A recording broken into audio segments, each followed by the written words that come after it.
ವಿಶ್ವವಿದ್ಯಾನಿಲಯದಲ್ಲಿರ್ತಕ್ಕಂಥ ಕೃಷಿ ವಿಜ್ಞಾನ ಕೇಂದ್ರ ಬೆಂಗಳೂರು ಗ್ರಾಮಾಂತರ ಜಿಲ್ಲೆ. ನಮ್ಮ ಜಿಲ್ಲೆಯಲ್ಲಿ ಏನಪ್ಪ ಅಂತಂದರೆ ರೈತರದು ಒಂದು ಕಂಪ್ಲೇಂಟ್ ಮಾಡ್ತಾರೆ. ಏನಂತ, ಹೆಚ್ಚಿಗೆ ದನ ಸಾಕೋಕ್ಕಾಗೋದಿಲ್ಲ ಸರ್, ನಮ್ಮಲ್ಲಿ ಸಗಣಿ ಇಲ್ಲ, ಮಣ್ಣು ಪರೀಕ್ಷೆ ನಾವು ಮಾಡಿಸಿಲ್ಲ, ಮಣ್ಣಲ್ಲಿ ಸತ್ವ ಇಲ್ಲ, ಫಲವತ್ತತೆ ಇಲ್ಲ ಅಂತ ಹೇಳ್ಬಿಟ್ಟು. ಸೊ ಇಲ್ಲಿ ನಾವು ಮಣ್ಣಿನ ಫಲವತ್ತತೆ ಹೆಚ್ಚೋದಕ್ಕೆ ಹಲವಾರು ಕ್ರಮಗಳಿದ್ದಾವೆ. ಮೊದಲನೇದಾಗಿ ಬೇಸಿಗೆ ಉಳುಮೆ ಮಾಡ್ತಕ್ಕಂಥದ್ದು, ಬೆಳೆ ಪರಿವರ್ತನೆ ಮಾಡೋದು, ಹಾಗೆ ರಾಸಾಯನಿಕ ಗೊಬ್ಬರಗಳನ್ನ ಮೊರೆ ಹೋಗ್ತಕ್ಕಂಥದ್ದು. ಸೊ ನಾವು ನಮ್ಮ ಕೇಂದ್ರದಲ್ಲಿ ತಾವಿಲ್ಲಿ ಗಮನಿಸ್ಬೋದು, ಹಸಿರೆಲೆ ಗೊಬ್ಬರನ ಬೆಳೆದಿದ್ದೀವಿ. ಇದನ್ನು ಮೇ 16ನೇ ತಾರೀಕು ನಾವು ನಮ್ಮ ಕೃಷಿ ವಿಜ್ಞಾನ ಕೇಂದ್ರದಲ್ಲಿರ್ತಕ್ಕಂಥ ಜಮೀನಲ್ಲಿ ಎಕರೆಗೆ 8 ರಿಂದ 10 kg ಅಪಸೆಣಬು ಬೀಜವನ್ನು ನಾವು ಬಿತ್ತನೆ ಮಾಡಲಾಗಿತ್ತು. ಅದಾದ ನಂತರ ಇವತ್ತಿಗೆ 42 ದಿನ ಆಗುತ್ತೆ. ನಿನ್ನೆ ಮಳೆ ಆಗಿದ್ದರಿಂದ ನಾವು ಇದು ನೋಡಿ, ಇದನ್ನು ಭೂಮಿಗೆ ಸೇರಿಸೋದಕ್ಕೆ ಸೂಕ್ತವಾದಂತಹ ಕಾಲ. ಯಾಕಪ್ಪ ಅಂತಂದರೆ ಅಲ್ಲಲ್ಲಿ ಹೂ ಸ್ಟಾರ್ಟ್ ಆಗಿದೆ. ಅಂದರೆ ಬಿತ್ತನೆಯ 40ರಿಂದ 45 ದಿನಕ್ಕೆ ಅದು ಸೂಕ್ತವಾಗಿರ್ತಕ್ಕಂಥ ದಿನ ನಾವು ಮಣ್ಣಿಗೆ ಸೇರಿಸೋದಕ್ಕೆ. ಈ ಒಂದು ಅವಧಿನಲ್ಲಿ ನಾವು ಮಣ್ಣಿಗೆ ಸೇರಿಸೋದ್ರಿಂದ ಇಲ್ಲಿ ನೋಡಿ, ನಾವು ರೋಟಾವೇಟರ್ನ ಹಾಯಿಸಿದ್ದೀವಿ. ಸೊ ಈ ರೀತಿ ನಾವು ಮಣ್ಣಲ್ಲಿ ಸೇರಿಸೋದ್ರಿಂದ ಇದು ಸುಲಭವಾಗಿ ಕೊಳೆತು ಮಣ್ಣಿಗೆ ಗೊಬ್ಬರವನ್ನು ಸೇರಿಸುತ್ತೆ. ಸೊ ಇದರಲ್ಲಿ ಎಷ್ಟೆಷ್ಟು ಪೋಷಕಾಂಶಗಳ ಪ್ರಮಾಣ ಇದೆ ಅನ್ನೋದನ್ನು ನಾವು ತಿಳ್ಕೊಳ್ಳೋದಾದರೆ, ಸಾರಜನಕ 0.4 ಅಂದರೆ ಶೇಕಡ 0.4ರಿಂದ 1% ಸಾರಜನಕ ಇರುತ್ತೆ. ರಂಜಕ ಬಂದುಬಿಟ್ಟು 0.1ರಷ್ಟು ಶೇಕಡವಾದ ರಂಜಕ ಇರುತ್ತೆ.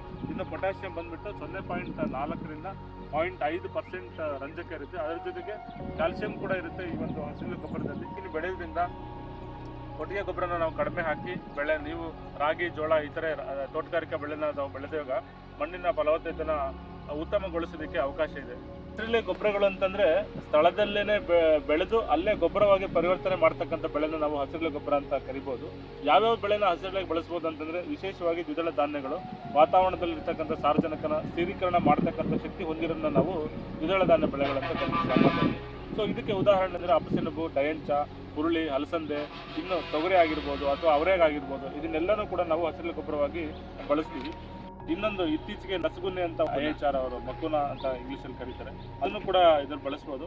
ಈ ಒಂದು ಸಂದರ್ಭದಲ್ಲಿ ನಾನು ಏನು ಹೇಳ ಬಯಸ್ತೀನಪ್ಪ ಅಂತಂದರೆ, ನಮ್ಮ ಗ್ರಾಮಾಂತರ ಜಿಲ್ಲೆಯಲ್ಲಿ ಹಲವಾರು ನಾವು ಅಡಿಕೆ ತೋಟಗಳನ್ನ ನೋಡ್ತಾ ಇದ್ದೀವಿ ಇತ್ತೀಚೆಗೆ. ಅದು ಯಂಗ್ ಅರೆಕನಡ್ ಗಾರ್ಡನ್ ಅಂತ ಹೇಳ್ತಾರೆ. ಇತ್ತೀಚೆಗಷ್ಟೇ ಅವರು 1 ವರ್ಷ 6 ತಿಂಗಳು ಅಥವಾ 2-3 ವರ್ಷದಲ್ಲಿ ಅಡಿಕೆನ ಬೆಳೆದಿರ್ತಾರೆ. ಫಲವತ್ತತೆ ಕಡಿಮೆ ಇರೋದ್ರಿಂದ ಅಡಿಕೆಯಲ್ಲಿ ಹಲವಾರು ಈ ಹಳದಿ ಕಲರ್ ಆಗಿರುತ್ತೆ. ಅದು ಯಾಕೆ ಅಂತಂದರೆ ಮಣ್ಣಿನಲ್ಲಿ ಫಲವತ್ತತೆ ಅಥವಾ ಸತ್ವ ಕಡಿಮೆ ಇರೋದ್ರಿಂದ. ಸೊ ಅಡಿಕೆನಲ್ಲಿ ಅಂತರ ಬೆಳೆಯಾಗಿಯೂ ಕೂಡ ಈ ಒಂದು ಹಸಿರೆಲೆ ಗೊಬ್ಬರವನ್ನು ಬೆಳಿಬೋದು. ಈಗ ಅಲ್ಲೇ ನಾವು ಸ್ಥಳದಲ್ಲಿ ಹಾಕೋದ್ರಿಂದ ವಾತಾವರಣದಲ್ಲಿರೋ ಸಾರಜನಕ ಕೊಟ್ಟಂಗಾಗುತ್ತೆ ಬೆಳೆಗಳಿಗೆ. ಸೊ ಮಣ್ಣಿನ ಫಲವತ್ತತೆಯನ್ನು ಕೂಡ ಹೆಚ್ಚೋದಕ್ಕೆ ಅವಕಾಶ ಇದೆ. ರೈತ ಬಾಂಧವರು ಎಲ್ಲ ಅಡಿಕೆ ತೋಟಗಳಲ್ಲಿ ಅಥವಾ ಇತರೆ ನೀವು ಯಾವುದೇ ತೋಟಗಾರಿಕೆ ಬೆಳೆನ ಬೆಳೀರಿ, ಆ ಒಂದು ಸಂದರ್ಭದಲ್ಲಿ ಕೊಟ್ಟಿಗೆ ಗೊಬ್ಬರ ಕೊಡಬೇಕಂದ್ರೆ ತಮಗೆಲ್ಲ ಗೊತ್ತಿರೋಂತೆ ಕೊಟ್ಟಿಗೆ ಗೊಬ್ಬರ ಕಾಸ್ಟ್ಲಿ. ಕೆಲವರು 2,000ರಿಂದ 15,000 ತನಕ ಕೂಡ ಒಂದು ಟ್ರ್ಯಾಕ್ಟರ್ ಲೋಡ್ಗೆ ನಾವು ಚಾರ್ಜ್ ಮಾಡೋದನ್ನು ನಾವು ಇತ್ತೀಚಿನ ದಿನಗಳಲ್ಲಿ ಗಮನಿಸ್ತೀವಿ. ಎಲ್ಲಿ ಕೊಟ್ಟಿಗೆ ಗೊಬ್ಬರ ಕೊಡೋದಕ್ಕೆ ಸಾಧ್ಯ ಇಲ್ಲ ಅಥವಾ ಕೊಟ್ಟಿಗೆ ಗೊಬ್ಬರ 1-2 ಲೋಡ್ ಕೊಟ್ಟು ನಂತರನೂ ಕೂಡ ಹಸಿರೆಲೆ ಗೊಬ್ಬರ ಬಳಸಿದ್ರೆ ಮಣ್ಣಿನ ಫಲವತ್ತತೆಗೆ ಹೆಚ್ಚಿನ ಒತ್ತು ಕೊಟ್ಟಂಗೆ ಆಗ್ತಕ್ಕಂಥ ಸಾವಯವ ಗೊಬ್ಬರನ ನಾವು ಕೊಡೋದ್ರಿಂದ ಮಣ್ಣಿಗೆ ಎಲ್ಲ ರೀತಿಯಾದಂಥ ಪೋಷಕಾಂಶಗಳನ್ನ ನಾವು ಮಣ್ಣಿಗೆ ಒದಗಿಸಿದಂಗಾಗುತ್ತೆ.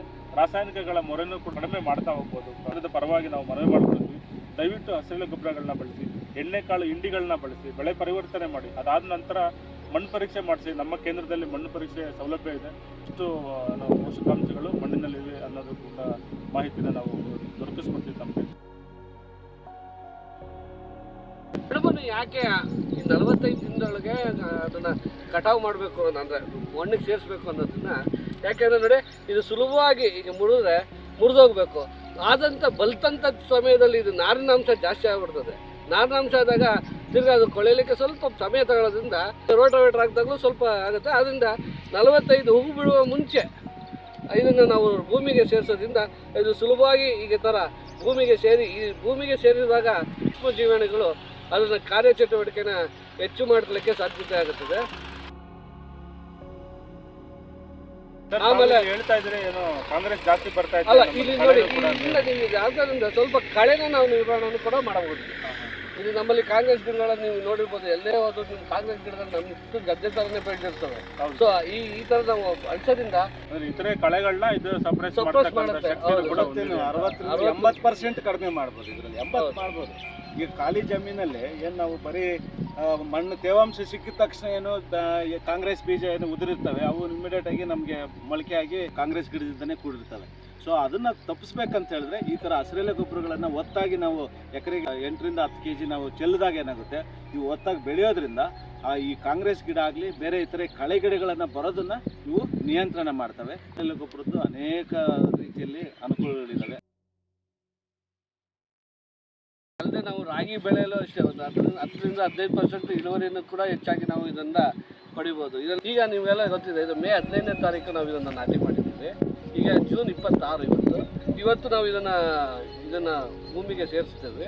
ಸೊ ಇದಾದ ನಂತರ ನಾವು 15 ದಿನಗಳ ಕಾಲ ಏನಂದರೆ ಕೊಳೆಯಲು ಬಿಟ್ಟು ನಂತರ ನಾವು ಜುಲೈ 2ನೇ ವಾರ ಅಥವಾ 3ನೇ ವಾರದಲ್ಲಿ ನಾವು ರಾಗಿ ಬಿತ್ತನೆ ಮಾಡೋದ್ರಿಂದ ನಮಗೆ ಸೂಕ್ತವಾದ ಸಮಯ ರಾಗಿ. ಈಗ ನೋಡಿ, ನಾವೀಗ ML 365 ಮತ್ತು 322 ಈ ರಾಗಿಯನ್ನು ನಾವು ಅಲ್ಪಾವಧಿ ರಾಗಿ, ಅದು 120 ದಿನಗಳವರೆಗೂ ಇದನ್ನು ದಿನಾವಧಿ ಇರ್ತದೆ. ಸೊ ಇದರ ನಂತರ ನಿಮಗೆ ಮಳೆ ಕಮ್ಮಿ ಆದಾಗ MR 316 ಅದು ಆಗಸ್ಟು ಸೆಪ್ಟೆಂಬರ್ ತಿಂಗಳಲ್ಲಿ ಅದನ್ನು ಕೂಡ ನಾವು ಇದನ್ನು ಬೆಳಿಬೋದು. ಸೊ ಈಗ ಬೆಳೆಯೋದ್ರಿಂದ ಏನಾಗುತ್ತೆ ಅಂದರೆ ನಮಗೆ ರಾಗಿಯಲ್ಲಿ ತಂಡೆಗಳ ಸಂಖ್ಯೆ ಜಾಸ್ತಿ ಆಗುತ್ತೆ ಮತ್ತು ರಾಸಾಯನಿಕ ಪ್ರಮಾಣವನ್ನು ನಾವು ಕಡಿಮೆ ಮಾಡ್ಬೋದು. ರಾಸಾಯನಿಕ ಗೊಬ್ಬರಗಳನ್ನ ನಾವು ಭಾಳಷ್ಟು ಒಂದು 20ರಿಂದ 25% ರಾಸಾಯನಿಕ ಗೊಬ್ಬರಗಳನ್ನು ನಾವು ಕಮ್ಮಿ ಮಾಡ್ಬೋದು. ಮಾಹಿತಿ ಕೊಟ್ಟಂಗೆ ನಮ್ಮ ಕೃಷಿ ವಿಜ್ಞಾನ ಕೇಂದ್ರದಲ್ಲಿ ಏನು ಅಪ್ಸೆಣಬು ಅಥವಾ ಸನ್ನೆಂಪು ಅಂತ ಹೇಳ್ತೀವಿ, ಅದನ್ನು ನಮ್ಮ ಈಗ ಏನು ಈ ಜಮೀನಿನಲ್ಲಿ ಬೆಳೆದು ಈಗಾಗಲೇ ನಾವು ಭೂಮಿಗೆ ಸೇರ್ತಕ್ಕಂಥ ಕಾರ್ಯ ಮಾಡ್ತಾ ಇದ್ವಿ. ಈ ರೋಟೋವೇಟರ್ ಅಂತ ಏನಿದೆ, ಟ್ರಾಕ್ಟರ್ ಮೂಲಕ ನಾವು ಇದನ್ನು ಭೂಮಿಗೆ ಹೂವು ಬಿಡೋದಕ್ಕೆ ಪ್ರಾರಂಭ ಆಗುತ್ತೆ. ಆ ಹಂತದಲ್ಲಿ ನೀವು ಇದನ್ನು ಭೂಮಿಗೆ ಸೇರಿಸಬೇಕಾಗುತ್ತೆ. ಮಣ್ಣಿಗೆ ಸೇರಿಸೋದ್ರಿಂದ ಭೂಮಿಗೆ ಅಥವಾ ಮಣ್ಣಿಗೆ ತುಂಬ ಫಲವತ್ತತೆ ಮತ್ತು ಅನೇಕ ಅನುಕೂಲಗಳನ್ನು ಈಗಾಗಲೇ ನಮ್ಮ ವಿಜ್ಞಾನಿಗಳು ತಮಗೆ ತಿಳಿಪಡಿಸಿದ್ದಾರೆ. ಬೆಂಗಳೂರು ಗ್ರಾಮಾಂತರ ಜಿಲ್ಲೆಯಲ್ಲಿ ರಾಗಿ ಸುಮಾರು 60,000 ಹೆಕ್ಟೇರ್ ಪ್ರದೇಶದಲ್ಲಿ ರಾಗಿಯನ್ನು ಬಿತ್ತನೆ ಮಾಡಲಾಗುತ್ತೆ. ಸಾಮಾನ್ಯವಾಗಿ ರೈತರು ಈ ರಾಗಿಯನ್ನು ಯಾವಾಗ ಬಿತ್ತನೆ ಮಾಡ್ತಾರೆ ಅಂತ ಹೇಳಿದ್ರೆ ಜುಲೈ 15 ನಂತರ, ಇವನ್ನು ನಾವು ಆಗಸ್ಟ್ 10-15ನೇ ತಾರೀಕುವರೆಗೂ ಈ ಒಂದು ರಾಗಿ ಬಿತ್ತನೆ ಮಾಡುವಂಥ ಕಾರ್ಯವನ್ನು ಮಾಡ್ತಾರೆ. ನಮ್ಮ ಬೆಂಗಳೂರು ಗ್ರಾಮಾಂತರ ಜಿಲ್ಲೆಯಲ್ಲಿ ತಮಗೆಲ್ಲ ತಿಳಿದಿರೋ ಹಾಗೆ ಮಳೆಯ ಯಾವ ರೀತಿ ಒಂದು ಬರೋ ಒಂದು ಸಂಭವ ಇದೆ ಅಂದರೆ ನಾವು ಬೈಮೋಡಲ್ ಅಂತ ಹೇಳ್ತೀವಿ. ಅಂದರೆ 2 ಥರದ ಮಳೆಗಳನ್ನು ನಾವು ಕಾಣ್ತೀವಿ. ಬಿಗಿನಿಂಗಲ್ಲಿ ನಾವು ಮುಂಗಾರಿನಲ್ಲೇ, ಪೂರ್ವ ಮುಂಗಾರಿನಲ್ಲೇ ಕೆಲವು ಮಳೆಗಳು ಬರ್ತವೆ. ಏನು ನಿಮಗೆ ಏಪ್ರಿಲ್ ಕೊನೆಯಲ್ಲಿ ಅಥವಾ ಮೇ 1ನೇ ತಾರೀಕಿಂದ ಅಥವಾ ಮೇ 10-15ರಿಂದ ನಿಮಗೆ ಜೂನ್ 1 ಹಂತದಲ್ಲಿ ತುಂಬ ಚೆನ್ನಾಗಿ ಮಳೆ ಬರ್ತಕ್ಕಂಥ ಒಂದು ಸನ್ನಿವೇಶ. ಆ ಒಂದು ಏನು ಪೂರ್ವ ಮುಂಗಾರಿನಲ್ಲೇ ಮೇ ತಿಂಗಳಲ್ಲಿ ಬರ್ತಕ್ಕಂಥ ಮಳೆಗಳಿಗೆ ನಾವು ಜಮೀನನ್ನು ಖಾಲಿ ಬಿಡದೇ ನಾವು ಬಿತ್ತನೆ ಮಾಡೋ ಇನ್ನು ಆಗಸ್ಟ್ 15ರವರೆಗೂ ಸಹ ನಾವು ಖಾಲಿ ಬಿಡದೇ ಈ ಥರ ಹಸಿರೆಲೆ ಗೊಬ್ಬರಗಳಾದಂತಹ ಅಪ್ಸೆಣಬನ್ನು ನಾವು ಮಾಡಿಕೊಂಡು ತದನಂತರನಿಗೆ ಅಥವಾ ಮಣ್ಣಿಗೆ ಈ ಒಂದು ಅಪ್ಸೆಣಬನ್ನು ಬೆಳೆದು ಸೇರಿಸೋದ್ರಿಂದ ಅನೇಕ ಅನುಕೂಲಗಳು ಆಗಿ ಮಾತ್ರನೇ ಬೆಳೀತಾ ಇದ್ದಾರೆ. ಅಕಡಿ ಸಾಲಾಗಿ ಯಾವುದೇ ಒಂದು ದ್ವಿದಳ ಧಾನ್ಯ ಬೆಳೆಗಳನ್ನು ಬೆಳೀತಾ ಇಲ್ಲ. ಯಾಕಂತ ಹೇಳಿದ್ರೆ ನಾವು ಏನು ಯಾಂತ್ರೀಕರಣದಿಂದ ನಾವು ಕಟಾವು ಮಾಡೋ ಒಂದು ಪ್ರಮೇಯ ಇರೋದ್ರಿಂದ ಯಾರೇ ರೈತರು ಇವಾಗ ಹೆಚ್ಚಿಗೆ ಈ ರಾಗಿ ಜೊತೆಗೆ ತೊಗರಿ ಆಗಲಿ ಅಥವಾ ಅಲಸಂದೆ ಆಗಲಿ ಮತ್ತೊಂದು ಆಗಲಿ ಅಕಡಿ ದ್ವಿದಳ ಧಾನ್ಯ ಬೆಳೆಗಳನ್ನು ಬೆಳೀತಾ ಇಲ್ಲ. ಹಾಗಾಗಿ ಬರೀ ರಾಗಿ ಬೆಳೆ ಅಷ್ಟೇ ಬೆಳೆದ್ರೆ ರಾಗಿ ಕಟಾವು ನಂತರ ಬರೀ ಖಾಲಿ ಜಮೀನು ಬಿಡ್ತಕ್ಕಂಥದ್ದು ಮತ್ತು ರಾಗಿ ಬೆಳೀತಕ್ಕಂಥ ಒಂದು ಸನ್ನಿವೇಶದಲ್ಲಿ ಮಣ್ಣಿನ ಒಂದು ಫಲವತ್ತತೆ ಕಡಿಮೆ ಆಗ್ತದೆ. ಹಸಿರೆಲೆ ಗೊಬ್ಬರಗಳನ್ನು ಬೆಳ್ಕೊಂಡು ಮಣ್ಣಿಗೆ ಸೇರಿಸೋದ್ರಿಂದ ಮಣ್ಣಿನ ಫಲವತ್ತತೆ ಹೆಚ್ಚಾಗುತ್ತೆ. ಎಲ್ಲ ರೈತರು ಸಹ ಇದನ್ನು ಪಾಲನೆ ಮಾಡಿದ್ರೆ ಭಾಳ ಒಳ್ಳೆಯದು. ಹಾಗಾಗಿ ಇದರ ಬೀಜವನ್ನು ಏನು ಅಪ್ಸೆಣಬಿನ ಬೀಜ ಸನ್ನೆಂಪು ಬೀಜ ಏನಿದೆ, ಇದು ಕೃಷಿ ಇಲಾಖೆಯಲ್ಲಿ ನಿಮಗೆ ಸಬ್ಸಿಡಿ ದರದಲ್ಲಿ ರೈತ ಸಂಪರ್ಕ ಕೇಂದ್ರಗಳಲ್ಲಿ ಲಭ್ಯವಿರುತ್ತೆ. ಅದು ಅಲ್ಲದೆ ನಮ್ಮ ಕೃಷಿ ವಿಶ್ವವಿದ್ಯಾಲಯದಲ್ಲೂ ಸಹ ಲಭ್ಯ ಇರತಕ್ಕಂಥದ್ದು. ಮತ್ತು ನಮ್ಮ ಕೃಷಿ ವಿಜ್ಞಾನ ಕೇಂದ್ರ ಬೆಂಗಳೂರು ಗ್ರಾಮಾಂತರ ಜಿಲ್ಲೆ ಆಡನಹಳ್ಳಿ, ಇಲ್ಲೂ ಸಹ ರೈತರಿಗೆ ಬೇಕಾದಂಥ ರೈತರು ಬಂದು ನಮ್ಮಲ್ಲೂ ಸಹ ಈ ಒಂದು ಅಪ್ಸೆಣಬು ಬೀಜವನ್ನು ಖರೀದಿ ಮಾಡಿ ತಾವು ಬಿತ್ತನೆ ಮಾಡಿಕೊಂಡು ಮಣ್ಣಿನ ಫಲವತ್ತತೆಯನ್ನು ಹೆಚ್ಚಿಸ್ಕೋಬೋದು ಅಂತೇಳಿ ಈ ಸಂದರ್ಭದಲ್ಲಿ ಮನವಿ ಮಾಡ್ಕೊಳ್ತೀವಿ.